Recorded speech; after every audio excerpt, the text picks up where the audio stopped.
네, 반갑습니다. 이제 우리 2교시 들어가도록 하겠습니다. 2교시는 잠언 25장부터 31장까지의 내용입니다. 자, 우리 교재 25장 보시고요. 성경책 25장 피십니다. 자, 잠언서 25장 보시면 잠언서 25장부터 29장까지는 누가 편집한 내용이다? 히스기야 신하들이 편집한 내용이다. 그리고 30장과 31장은 아굴의 잠언과 룸의 왕의 잠언이다. 그렇게 보시고 한번 내용 들어가 보도록 하겠습니다. 자, 한번 25장 보시면 25장 1절, 이것도 누구의 잠언이다? 솔로몬의 잠언이다. 이것도 솔로몬의 잠언이에요. 그런데 보면 유다 왕 히스기야의 신하들이 뭐 한 거다? 편집한 것이다. 이렇게 기록되어 있죠. 솔로몬의 잠언이긴 한데 누가 편집했다? 히스기야 신하들이 편집했다. 히스기야 왕의 신하들이 편집한 거다. 이러는 거예요. 자, 편집한 내용들은 무엇이 있을까요? 한번 보면 9절에서 11절에 보시면 이렇게 나와요. 9절에 보면 너는 이웃과 다투거든 변론만 하고 남의 은밀한 일은 뭐 하지 말라? 누설하지 말라. 우리가 이웃과 다툴 때 기분 나쁘면 남의 은밀한 일까지 누설할 수 있다는 거예요. 근데 그걸 조심해야 된다는 거예요. 그래서 다툴 때 남의 은밀한 말까지 하지 않도록 조심해라. 10절에 보니까 듣는 자가 너를 꾸짖을 터이요 또 내게 대한 악평이 너에게서 떠나지 아니할까 두려우니라. 이렇게 된다는 거예요. 그래서 남의 은밀한 일을 말하게 되면 이런 일이 일어난다. 11절 보니까 경우에 합당한 말은 뭐와 같다? 아로생인 은쟁반의 금사관이라. 야, 아로생인 은쟁반의 금사가 얼마나 화려하고 멋집니까? 이게 어떤 거다? 경우에 합당한 말. 이게 바로 지혜로운 거예요. 지혜로운 사람은 경우에 합당한 말을 하는데 미련한 사람은 경우에 맞지 않는 말을 던져요. 그래서 자꾸 사람들과 이렇게 불편하게끔 만들어요. 그래서 미련하다 생각하면 뭐 하면 된다? 입을 뭐 하면 된다? 다물면 된다. 아셨죠? 내가 말할 때마다 자꾸 나는 엉뚱한 말을 한다. 그러면 그냥 조용히 계시면 되는 거예요. 그럼 그냥 지혜로운 사람을 같이 따라가는 거예요. 자, 그 다음에 13절에 보니까 충성된 사자, 열심히 충성된 자들, 충성된 일꾼들은 사자는 그를 보낸 이에게 마치 뭐와 같다? 추수하는 날의 얼음 냉수 같아서. 야, 추수하는 날 얼마나 땀 많이 나고 덥습니까? 그런데 그때 시원한 얼음 냉수와 같다는 거예요. 그래서 능히 그 주인의 마음을 어떻게 한다? 시원하게 한다. 어떠한 자가? 충성된 사자가. 그러니까 내가 주인을 위해서 충성되게 일하는 사람은 주인의 마음을 시원케 한다는 거예요. 그래서 우리가 주님의 일을 할 때도 어떻게 해야 돼요? 충성되게 해야 되는 거예요. 나에게 맡겨진 일에. 내가 구역장을 맡았으면 구역장으로 충성되게 일하고, 내가 교회에서 다른 부장들을 맡았으면 그 맡은 부에 대해서 내가 충성되게 하고, 내가 각각의 교회마다 부서들이 여러 가지 있잖아요. 그 부서에 내가 맡은 부가 있다. 그러면 내가 맡은 부를 어떻게 해요? 충성되게 잘 이행하시면 되는 거예요. 각 기관별로 회장들이 있으면 그럼 어떻게 해요? 그 각 기관들에 맞게끔 잘 충성되게 행하시면 되는 거예요. 그래서 나에게 맡겨진 일에 충성되게 행하면 그러면 하나님의 마음을 시원케 한다는 거예요. 근데 우리가 교회에서 맡겨진 일이 있는데 내가 맡겨진 일을 제대로 안 해. 띄엄띄엄하고 이름만 걸려 있고 내가 그 부서에 대해서 별로 열정도 없고 별로 열심히 하지도 않아. 그러면 하나님 보시기에 그 마음을 시원케 할 수가 없겠죠. 그래서 우리는 하나님 앞에 이렇게 충성된 사자처럼 해야 된다. 14절에 보니까 선물한다고 거짓 자랑하는 자는 비 없는 뭐와 같다? 구름과 바람 같다. 선물한다고 계속 거짓 자랑하는 사람. 그렇죠? 내가 뭐 해줄게, 내가 뭐 해줄게, 뭐 해줄게. 다 공수표야. 다 이게 거짓말인 거예요. 그냥 말뿐인 거야. 그러면 어떻게 돼요? 비 없는 구름과 바람 같다는 거예요. 비가 없는 구름 뭐예요? 정말 비가 필요해가지고 간절히 바랬는데 구름이 왔어요. 이제 비가 내리겠구나 하고 바랬는데 비가 안 내리는 거예요. 구름이 비가 없는 구름. 다 쓸모없는 거다는 거예요. 그러니까 여러분 입술로만 말로만 좋은 말하고 다니는 거 좋은 거 아닌 거라는 거예요. 정말 해주지도 않을 거면서 말로만 해줄 것처럼 잘해줄 것처럼 말로만 이렇게 허풍을 많이 하고 다녀도 좋지 않다. 16절에 보니까 너는 꿀을 보거든 조카리만큼만 먹어라. 과식함으로 뭐 할까 두렵다? 토할까 두려우니라. 꿀을 보거든. 뭐예요? 꿀이라는 것 정말 우리가 달콤하고 좋은 거잖아요. 그러니까 내가 뭔가 좋은 게 나타났을 때 너무 과하지 않게 조심하라는 거예요. 너무 과하면 그것으로 과식함으로 토할까 두렵다. 이거는 음식에 비유된 거지만 음식도 내가 좋아한다고 해서 좋아하는 음식 나왔다고 해서 실컷 너무 과하게 먹으면 토하잖아요. 오히려 좋지 않잖아요. 건강에 해로운 것처럼. 또 다른 건 뭐예요? 세상에 있어서 다른 것도 내가 욕심을 너무 많이 부리면 그러면 그거 해롭다는 거예요. 그래서 그 욕심을 너무 과하게 하지 말라. 28절에 그래서 뭐라고 말하냐면 자기의 마음을 뭐하지 아니하는 자, 제어하지 아니하는 자는 성읍이 무너지고 성벽이 뭐하는 것과 같다? 없는 것과 같다. 성읍이 무너지고 성벽이 없다. 얼마나 허무하고 쓸모없는 거예요. 그처럼 자기 마음을 제어하지 못하면 이와 같다는 거예요. 모든 게 다 무너져 내려간다는 거예요. 그래서 좀 마음에 절제할 줄도 알아야 된다. 26장으로 가면 11절에 뭐라고 말합니까? 개가 그 토한 것을 도로 먹는 것 같이 얼마나 이게 참 보기 안 좋아요. 그런 것 같이 미련한 자는 어떻게 한다? 그 미련한 것을 거듭 행하느니라. 미련한 자는 계속 미련 거듭 행한다는 이게 정말 보기 안 좋다는 거예요. 그래서 어떻게 돼요? 미련한 자는 이 하나님의 말씀을 보고 빨리 깨달아서 바꿔야 돼요. 아, 지혜로운 자는 이런 거구나. 그럼 알았으면 어떻게 해요? 그렇게 하려고 노력을 해야 된다는 거예요. 그래서 그것을 미련한 것을 계속 반복하지 않도록 그렇게 우리가 바꿔 나가야 된다는 거예요. 아무리 말씀을 들어도 말씀대로 내가 살려고 하지도 않고 이게 지혜로운 거라고 분명 성경은 말했는데도 내가 그 지혜로 쫓아가려고 하지도 않아. 그럼 뭐예요? 계속 미련한 것을 반복하는 거와 같다라는 거예요. 우리는 그렇지 않기를 간절히 소망합니다. 자, 27장으로 가면 27장 1절에는 1, 2절에 이렇게 나와요. 너는 내일 일을 뭐하지 말라? 자랑하지 말라. 하루 동안에 무슨 일이 일어날는지 너가 알 수 없음이니라. 그래서 나의 미래에 대해서 너무 자랑하지 말라는 거예요. 나 앞으로 말해 나는 이렇게 될 거고 나는 앞으로 저게 생길 거야. 나는 저렇게 될 거야. 막 앞으로 아직 일어나지도 않은 일에 대해서 막 자랑하지 말라는 거예요. 우리가 내일 일에 무슨 일이 할지 누가 아느냐? 한참은 모르잖아요. 그래서 너무 일어나지도 않은 일을 가지고 너무 자랑하거나 그러지 말라. 그것도 과한 거다. 2절에 보시면 타인이 너를 어떻게 하게 하라? 칭찬하게 하고 너의 입으로는 뭐 하지 말라? 너의 입으로는 하지 말라. 외인이 너를 칭찬하게 하기 너의 입술로는 하지 말지니라. 그러니까 너의 입술로 너를 칭찬하거나 너무 자랑하지 말라라는 거예요. 누가 하게 하라? 타인이 너를 칭찬하게 하라. 타인이 나를 칭찬하게 해야지 내가 내 입으로 나를 자랑하고 내가 앞으로 일어나지도 않은 일을 가지고 막 잘 될 것처럼 막 이럴 것처럼 막 자랑하면서 떠들고 다니지 말라라는 거예요. 그것도 지혜롭지 못하다. 23절로 가니까 뭐라고 나와요? 내 양떼 형편을 부지런히 살피며 내 소떼의 마음을 두라.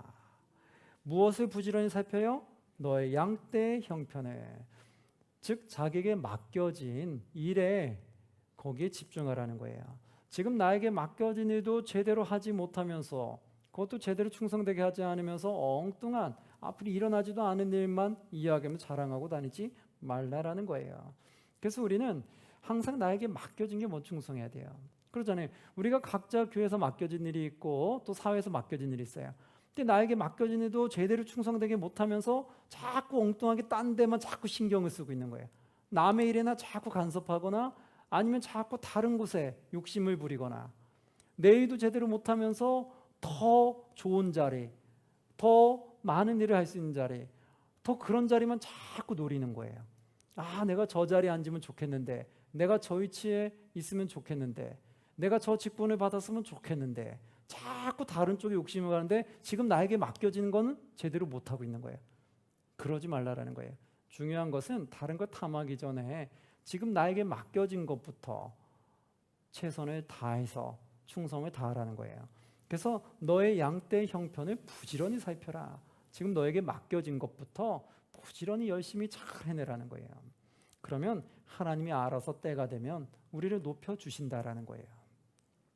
28장으로 가니까 28장 1절에는 뭐라고 나옵니까? 악인은 쫓아오는 자가 없어도 어떻게 한다? 도망하나 의인은 어떻게 된다? 사자같이 담대하리라. 그러니까 그러니까 내가 죄를 지은 사람이 없는 사람은 당당한데 죄를 지은 사람은 늘 쫓긴다는 거예요, 마음이. 죄를 지은 사람은 어떤 걸 보더라도 뜨끔거리는 거. 저거 설마 나를 가리키는 거 아닐까? 뭐 이런 느낌 있잖아요. 내가 뭔가 잘못을 하면 어디 가더라도 자꾸 떳떳하지 못한 거예요. 근데 내가 잘못한 게 없는 사람은 늘 당당한 거예요. 내가 잘못한 게 없는데 뭘. 근데 잘못한 게 있는 사람은 혹시 나와 연관되지 않았을까? 뭐 이런 생각. 혹시 나의 그 잘못을 누가 아는 건 아닐까? 이런 생각들을 하게 된다는 거예요. 자, 그 다음에 4절 5절에 보면 이렇게 나옵니다. 율법을 버린 자는 무엇을 칭찬하게 돼요? 악인을 칭찬한다. 즉 하나님의 말씀을 버린 자는 악인을 칭찬하는 이런 일이 생긴다는 거예요. 그리고 율법을 지키는 자는 오히려 무엇을 대적한다? 악인을 대적한다. 이제 무엇이 옳고 그름 분별할 수 있는 능력이 생긴 거죠. 그러니까 하나님의 말씀을 쫓아가면 옳고 그름 분별할 수 있게 된다는 거예요. 그래서 5절에 보니까 뭐예요? 악인은 정의를 깨닫지 못하나 여호와를 찾는 자는 어떻게 된다? 모든 것을 깨닫느니라. 그렇죠? 내가 악한 길을 가면은 정의를 깨닫지 못한다는 거예요. 그러나 여호와를 찾는 자는 이제 무엇이 옳고 그름을 분별할 수 있게 된다라는 거예요. 9절에 보면 뭐라고 나오냐면 사람이 귀를 돌려 율법을 듣지 아니하면 그의 기도도 뭐하다? 가증하다. 하나님의 말씀을 들을 생각이 없는 사람이 하나님께 올려드리는 기도는 가증한 거라는 거예요. 그래서 우리 기도는 하나님의 말씀을 듣고자 하는 순수한 영혼의 기도가 하나님 보시기에 그게 값지다는 거예요. 그러니까 하나님 말씀을 들을 생각도 안 하면서 내가 기도는 거창하게 올려드린다. 이거 하나님 보시기에는 매우 가증하게 보이는 거죠. 14절 보니까 항상 경외하는 자는 뭐가 된다? 복되거니와 마음을 완악하게 하는 자는 뭐에 빠진다? 재앙에 빠지니라. 여러분 마음을 완악하게 갖지 마세요. 갖지 마시고 겸손하게 나를 낮추고 하나님을 경외하시기 바랍니다. 25절에 보니까 이렇게 나와요. 욕심이 많은 자는 무엇을 일으킨대요? 다툼을 일으킬 거니와. 무엇이 많으면? 욕심이 많으면. 그래서 여러분 욕심을 너무 많이 갖지 마세요. 욕심을 좀 내려놓으셔야 돼요. 욕심이 과하면 다툼을 일으키게 된다는 거예요. 그리고 여호와를 의지하는 자는 어떻게 된다? 풍족하게 되느니라. 오히려 여호와를 의지하는 자가 풍족해진다. 그러나 자신의 욕심을 드러내고 욕심이 많은 자는 다툼을 일으킨다. 그래서 여러분 욕심은 좀 비우시기를 바랍니다. 29장에 가면 1, 2절에 이렇게 나오죠. 자주 책망을 받으면서도 목이 곧은 사람은 자주 책망을 받아요. 그런데도 목이 굳은 사람은 그 말은 뭐예요? 책망을 들어도 그 말을 듣지 않으려고 하는 사람. 내가 잘못함이 있어서 잘못함을 계속 지적받고 있는데도 고칠 생각을 안 하는 사람. 그 사람은 어떻게 된다? 갑자기 무엇을 당한다? 패망을 당하고 피하지 못하리라. 갑자기 패망을 당할 수 있다는 거예요. 2절에 보니까 의인이 많아지면 백성이 뭐하게 된다? 즐거워하게 되고 악인이 권세를 잡으면 백성이 어떻게 된다? 탄식하느니라. 그렇죠? 의인이 많으면 백성들이 즐겁고 악인이 많으면 백성이 탄식한다. 즉 우리 국가의 모든 지도자들, 세계의 모든 지도자들이 의인이 지도자의 위치에 오르면 백성들이 어떻게 돼요? 즐거워하게 되고 악인들이 지도자의 위치 권세를 잡으면 어떻게 된다? 백성들이 탄식하게 된다. 이런 거죠. 그래서 우리나라의 국가의 위정자들도 국가의 지도자들도 의인들이 지도자의 위치에 설 수 있게 달라고 기도 많이 하셔야 돼요. 악인들이 권세를 잡으면 우리 백성들이 매우 탄식하게 되는 거예요. 그래서 우리가 의인들이 그 자리에 오르게 해야 되고 더 중요한 것은 교회 안에서 신앙으로 잘 훈련된 우리 다음 세대들이 국가의 지도자로 설 수 있도록 우리가 기도를 많이 해야 돼요. 그래서 우리 다음 세대들을 국가의 지도자로 많이 배출해서 내보내야 돼요. 그것이 우리가 바르게 의인들이 바로 그 자리에 앉게 하는 것과 같다는 거예요. 자, 그리고 4절에 보니까 왕은 정의로 나라를 견고하게 하나. 왕은 정의로 나라를 견고하게 해야 되는데 뇌물을 어떻게 한다? 뇌물을 억지로 내게 하는 자는 나라를 어떻게 하게 만든다? 멸망시킨다. 정의로 다스리면은 나라를 견고하게 하는데 뇌물을 억지로 내게 하는 자는 나라를 망하게 만든다. 아까도 말했잖아요. 권력 잡은 자들이 자꾸 뇌물을 좋아하면은 선한 자들의 말을 듣는다 안 듣는다? 안 듣는다. 왜 그럴까요? 악한 자들은 수많은 뇌물을 주거든요. 자신의 악법을 통과시키려니까. 근데 나는 그거를 원하고 있었어요. 근데 선한 자들은 그 뇌물을 잘 안 주거든요. 그러니까 선한 자들에 대해서는 서운한 거예요. 너희들이 나한테 준 게 뭐가 있는데 이럴 수 있다는 거죠. 그래서 뇌물을 억지로 내게 하는 자는 나라를 멸망시키는 거예요. 그래서 국가 지도자들은 뇌물을 받지 않게 클리어하게 해야 돼요. 깨끗한 정치를 해야 된다고요. 그리고 나에게 주어지는 그 환경, 나에게 주어지는 급여를 감사함으로 생각해야 돼요. 그래서 그 외의 것을 너무 욕심을 많이 내면 안 된다는 거예요. 15절에 보니까 뭐라고 나와요? 채찍과 꾸지람이 지혜를 어떻게 된다? 주거늘. 채찍과 꾸지람이 우리 지혜를 준다는 거예요. 지혜를 주거늘 임의로 행하게 버려둔 자식은 어미를 어떻게 된다? 욕되게 하느니라. 예. 채찍과 꾸지람이 지혜를 주는데 그거를 받지 아니하는 자 그리고 그것을 버려둔 자 그들은 어미를 욕되게 한다. 채찍과 꾸지람 받는 것을 싫어하는 자들이 오히려 부모를 더 속썩인다는 거예요. 그러니까 잘못된 길을 갔을 때는 그 말을 들어야 돼요. 근데 그 말을 듣기를 싫어하는 사람은 오히려 부모의 마음을 더 힘들게 만든다는 거죠. 21절에 보니까 뭐래요? 종을 어렸을 때부터 곱게 양육하면, 잘못한 건 잘못했다고 말해야 되는데 그러지 아니하고 곱게 만약 양육했다라면 그가 어떻게 된다? 나중에는 자식인 체하리라. 이 말은 뭘까요? 종도 곱게 대하니까 자식인 것처럼 이렇게 교만해지거나 내 친자식을 곱게 키우면 어떻게 되겠어요? 그러면 부모를 아예 뛰어넘으려고 하죠. 부모 머리 위에 오르려고 하겠죠. 자, 그리고 23절에 보니까 사람이 교만하면 낮아지게 되겠고 마음이 겸손하면 어떻게 된다? 영예를 얻으리라. 예, 사람이 교만하면 낮아지게 된다는 거예요. 절대로 교만하면 안 된다라는 걸 말하죠. 그리고 오히려 마음이 겸손하면 영예를 얻게 된다. 25절 보니까 사람을 두려워하면 뭐에 걸려요? 올무에 걸리게 되거니와. 우리가 사람을 두려워하면 올무에 걸리게 된다는 거예요. 그러나 여호와를 의지하는 자는 어떻게 된다? 안전하리라. 아멘. 여러분 사람을 두려워하지 마세요. 사람 두려워하면요 올무에 걸리게 된다는 거예요. 그래서 옳고 그름을 분별해야 되는데 사람이 두려우면 옳고 그름을 제대로 할 수가 없어요. 왜 그럴까요? 사람이 두려우니까. 그러니까 이것이 아닌 걸 알면서도 사람이 두려우니까 아닌 것을 내가 같이 따라가게 되더라는 거예요. 그럼 따라가게 되면 결국 어떻게 될까요? 같이 연루가 되기 때문에 걸릴 때 같이 걸려 들어가는 거예요. 그러니까 올무에 같이 걸리는 거예요. 그래서 사람을 두려워하면 나도 같이 올무에 걸리는 거예요. 그러나 하나님을 의지하는 자는 안전하다. 하나님 보시기에 내가 거기에 악과 손을 잡지 않아 버리면 끌려가지 않으면 그러면 나중에 그들이 나중에 다 잡혀갈 때 나는 거기서 안전함을 받게 되는 거죠. 바로 그런 거예요. 그래서 우리가 사람보다 누구 더 두려워해야 된다? 하나님을 더 두려워해야 된다. 그래서 그 마음을 가지셔야 돼요. 30장에 보시면 이렇게 나옵니다. 30장 1절에 이 말씀은 야게의 아들 아굴의 잠언이다. 누구의 잠언이다? 아굴의 잠언이다.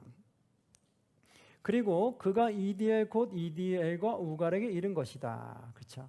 이제 아굴의 잠언이라는 것을 30장에는 비추게 됩니다. 그러면서 5절 6절에는 뭐라고 말하냐면 이렇게 나와요. 하나님의 말씀은 다 뭐하다? 순전하며 하나님은 그를 의지하는 자의 무엇이 된다? 방패시라.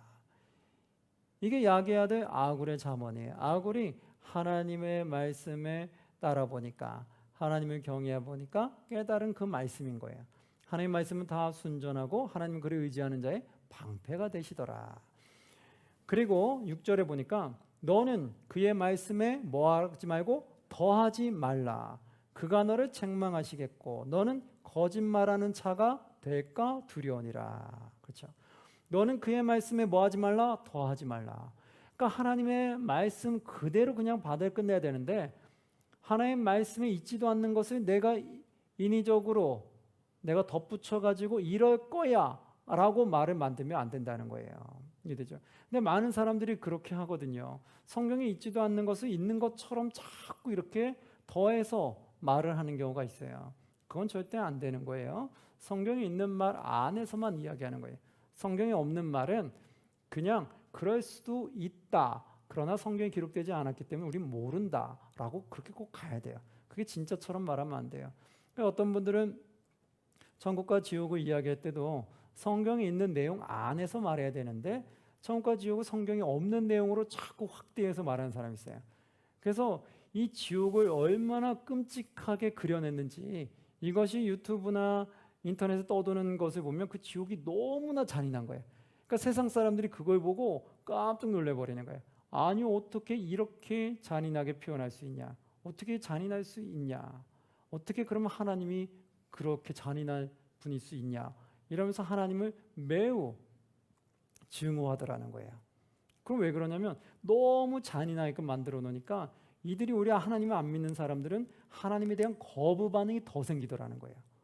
바로 이런 것처럼 성경에 나와 있지 않는 그런 것들을 자꾸 잔인하게 만들어 사람들이 자극하고 하게 만드는 것은 결코 좋은 게 아니다. 그리고 천국도 성경에 나와 있는 그 안에서 가야 되는데 천국도 자꾸 더 만들어 가지고 자꾸 이상한 내용들을 계속 이렇게 만들어 성경 그렇다라고 말하는데 성경에 있냐 하면 없는 거잖아요. 그래서 그런 것도 너무 강조하는 게 좋지 않다. 그래서 성경에 없는 것은 이렇게 볼 수도 있지만 성경에 없기 때문에 그거는 우리는 정확한 건 모른다라고 꼭 얘기를 해줘야 되는 거예요. 그래야지. 그렇지 않으면은 누구든지 말을 만들어낼 수 있어요. 내가 잠깐 천국을 보고 왔는데 천국은 이렇더라라고 얘기했어요. 그런데 그게 성경에 안 나왔는데 다 맞다고 믿으면 이제 악의적인 사람은 그거를 악으로 이용하는 거예요. 자기는 천국을 보지도 안 해놓고선 천국을 본 것처럼 막 이야기를 하는 거예요. 지옥을 보지도 않고선 지옥을 본 것처럼 막 이야기를 하거든. 근데 사람들이 그거 다 믿는 거야. 와, 어떻게 진짜 그래?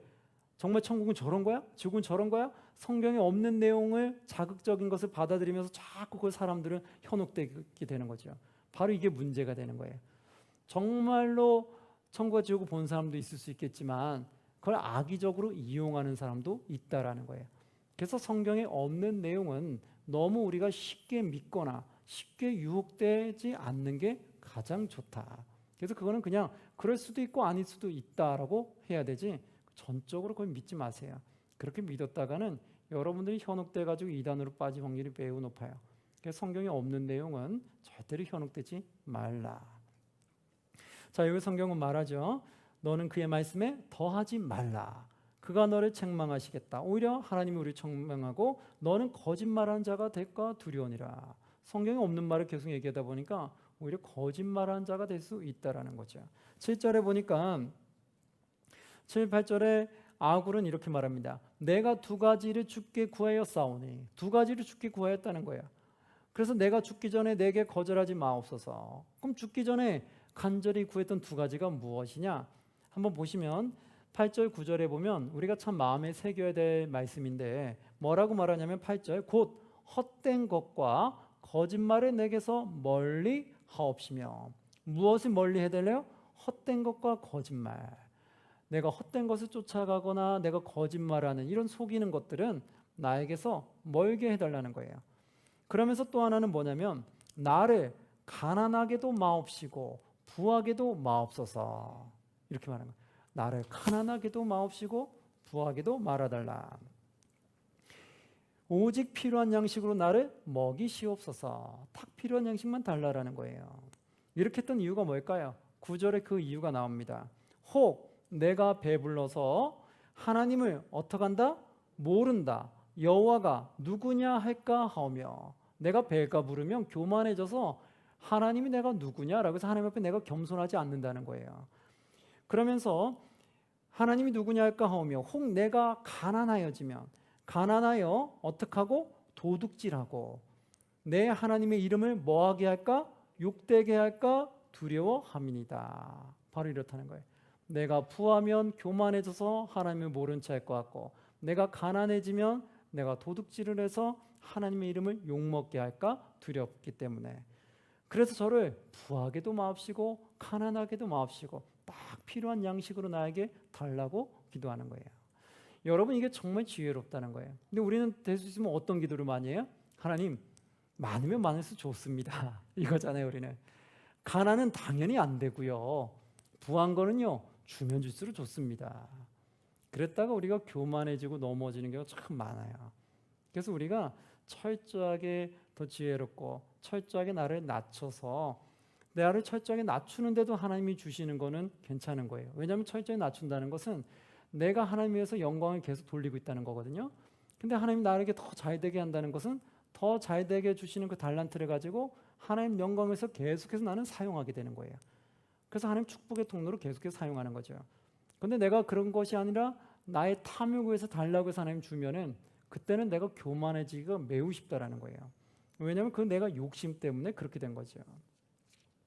그래서 그것을 피하게 되려고 말하게 되고요. 31장으로 가니까 31장에는 1절에 이렇게 나옵니다. 르무의 왕이 말씀한 바, 르무의 왕이 말씀했어요. 그런데 바, 곧 그의 어머니가 그를 뭐한 거다? 훈계한 잠언이라.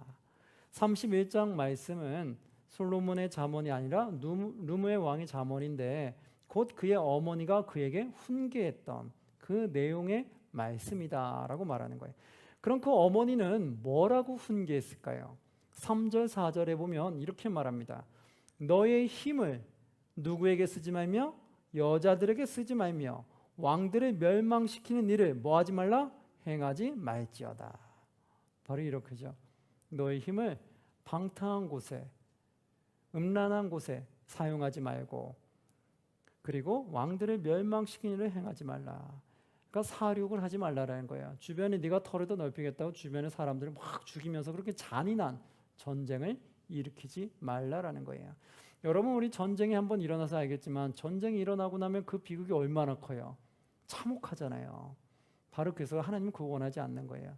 네가 왕 됐다고 해서 너의 영역을 더 넓히기 위해서 잔인하게 그런 살인 행위를 하지 말라라는 거예요. 그러면서 4절에는 뭐라고 말하냐면 루무에라 포도주를 마시는 것이 왕들에게 뭐하지 아니하다? 마땅하지 아니하고. 여기서 르무의 왕 어머니도 얘기하죠. 왕인데도 불구하고 이러는 거예요. 르무에라 포도주를 마시는 것이 왕들에게 마땅하지 아니하다. 그리고 왕들에게 마땅하지 아니하며 독주를 찾는 것이 주권자들에게 마땅하지 않도다. 그렇죠? 포도주를 너무 즐기지 말라는 거예요. 포도주를 좋아하지 말라라는 거예요.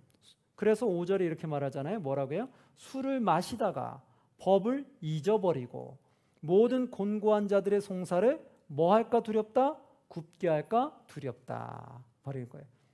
그래서 술 마시지 말라라는 거예요. 네가 왕이라고 해서 술 마시지 말라. 근데 여러분 이게 말이 참 통하기 쉽습니까? 보통 왕들은 어떻게 돼요? 자기가 먹고 싶은 만큼 마음껏 마시고 즐기고 잔치하잖아요. 근데 르무의 왕의 어머니만큼은 그렇게 하지 않았다는 거예요. 어떻게 나라를 잘 다스리게 하기 위해서 너가 술을 피하라고 말했어요. 너가 술에 취하면 결국은 법을 잊어버리게 된다는 거예요. 올바로 치리할 수 없다는 거예요. 정치할 수 없다는 거예요. 나라를 다스릴 수 없게 된다. 그리고 공고한 자들의 송사를 굽게 한다. 술에 취하니까 엉뚱하게 그들을 다스리게 된다는 거예요. 그래서 술을 피하라 라고 말해요. 10절에 보니까 우리가 많이 아는 구절들이 있어요. 10절에 뭘까요? 함께 봉독해 볼까요? 누가 현숙한 여인을 찾아 얻겠느냐? 그의 값은 진주보다 더하니라. 예, 현숙한 여인, 우리가 많이 말하는 거잖아요. 이 현숙한 여인은 누구의 잠언에 나온 거였어요? 르무의 왕의 잠언에 나온 거였죠. 이거 이제 잘 모르시는 분은 이제 우리가 이제 자꾸 솔로몬 왕으로 자꾸 그렇게 많이 가게 되는데 정확히 말하면 지금 르무의 왕의 잠언에 나온 거죠. 현숙한 여인. 더 정확히 얘기하면 르무의 왕이 누가 말한 거예요? 어머니가 말해준 거예요. 르무의 왕에게 너는 현숙한 여인을 찾으라는 거예요. 누가 현숙한 여인을 찾아왔겠느냐? 그의 값은 진주보다 더하다. 그러면서 쭉 내용을 설명하면서 30절, 31절은 이렇게 말해요. 고운 것도 거짓되고 아름다운 것도 헛되나 오직 여호와를 경외하는 여자는 무엇을 받는다? 칭찬을 받을 것이라. 아멘. 자, 그러면 이제 이 현숙한 여인은 누구를 말하는 거였어요? 누구를 경외하는 자? 여호와를 경외하는 자. 그 여호와를 경외함으로 말미암아 창조주가 우리에게 하시는 말씀이 무엇인지를 깨달아 창조주의 뜻에 따라 살아가는 여인. 그 여인을 말한 거예요. 그 여인이 바로 현숙한 여인이다. 아시겠죠? 우리가 성경에 말하는 현숙한 여인은 누구를 경외하는 자였어요? 여호와를 경외하는 자. 그러므로 말미암아 어떻게 살아가는 자? 지혜롭게 살아가는 여인을 말하는 거였다. 여호와를 경외하지 아니하고 세상에서 여호와를 버리고 세상에 자기의 똑똑함을 향해 살아가는 여인이 현숙한 여인이 아닌 거예요. 여호와를 경외해서 창조주의 뜻을 분별해서 창조주의 뜻에 따라 옳고 그름을 분별하여 살아가는 여인, 그 여인이 바로 현숙한 여인이다. 그 여인은 칭찬을 받게 된다는 거예요. 그리고 이 31절에 보니까 그 손의 열매가 그에게로 돌아갈 것이요 그 행한 일로 말미암아 성문에서 무엇을 받는다? 칭찬을 받으리라. 아멘. 바로 이 여인이 현숙한 여인이에요. 현숙한 여인은 모든 사람들에게 칭찬을 받는다는 거예요. 우리 모두 현숙한 여인이 되기를 주의 이름으로 축원합니다. 그리고 반대로 말하면 또 현숙한 남자가 되라라고도 맞겠죠. 현숙한 남자는 그럼 어떤 사람이에요? 여호와를 경외함으로 말미암아 창조주의 뜻이 무엇인지를 분별해서 옳고 그름을 분별해서 살아가는 사람. 그 사람이 현숙한 남자가 되겠죠. 그러면 여인 입장에서도 현숙한 남자를 만나면 좋을까요? 안 좋을까요? 좋겠죠. 하나님 뜻을 알아서 옳고 그름을 분별해가면. 그럼 이 현숙한 남자는 주변으로부터 칭찬을 받을까요? 안 받을까요? 받겠죠. 똑같은 거예요. 그래서 남자도 현숙해져야 되고 여자도 현숙해져야 된다는 거예요. 그래서 모두 다 하나님을 경외하면서 하나님이 옳은 것에 따라서 같이 살아가는 부부가 만나면 어떻게 되겠어요? 금상첨화죠. 그게 가장 행복한 거죠. 서로 하나님 뜻에 따라 맞춰가는 거. 근데 그렇지 않으면 그게 뭐예요? 미련한 여인이라고 했잖아요. 미련한 남편이 되잖아요. 그럼 미련한 여인과는 한 집에 사는 것보다 어디서 사는 게 더 낫다? 광야에서 혼자 사는 게 낫다. 미련한 남자와 한 집에서 함께 사는 것보다 어디서 사는 게 더 낫다? 혼자 광야에서 혼자 사는 게 낫다. 바로 그거예요. 그럼 미련한 사람하고는 살기가 매우 어렵다는 거예요. 그래서 여러분 우리 모두 다 하나님 보시기에 지혜로운 사람이 돼서 하나님으로부터 또 주변 이웃들로부터 늘 사랑받는 칭찬받는 주님의 모든 백성이 되시기를 주의 이름으로 축복합니다. 아멘. 자, 우리 이 교시는 여기까지 하도록 하겠습니다. 자, 수고하셨습니다.